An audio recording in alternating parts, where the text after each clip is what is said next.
Si Rainy Sue, guys, oh. Rainy Sue, nagawa mo ba yung assignment? Pakopyan naman kami, oh. Sige, ito. Thank you. Pwedeng isulatan mo na lang kami kasi gagawin pa namin tong journal para matapos na namin at maipasa namin. Nagagalit na si Oo, Ma'am. Sige, sure. Amin na nga yan. Ang kakapal ng mga mukha nyo. Kokopya na nga kayo sa kanya, siya pang pagsusulatin nyo. Tara na nga, Rainy Sue. Okay, alam meron. Ano ka? Sumbong ko sila mamaya kayo, ma'am.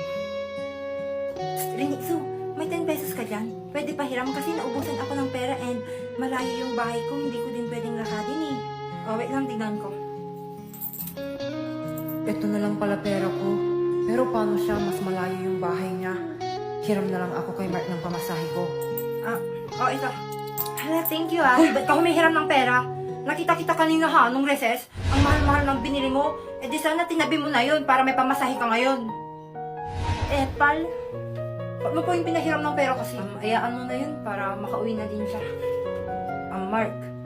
Pwedeng pahiram ako sa'yo ng pasahe kasi last na pera ko na yung naibigay ko sa kanya eh.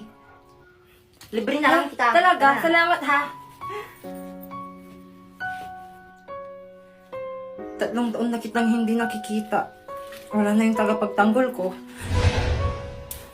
Mark, ano yun? Pre. May taning na kasi yung buhay ko. Pag nawala ako, just learn to say no.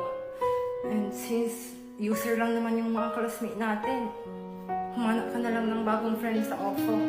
Madami kang mahahanap na friends doon. Malay mo, makakahanap ka pa ng kamukha ko, di ba? Ayaw kitang palitan. Pero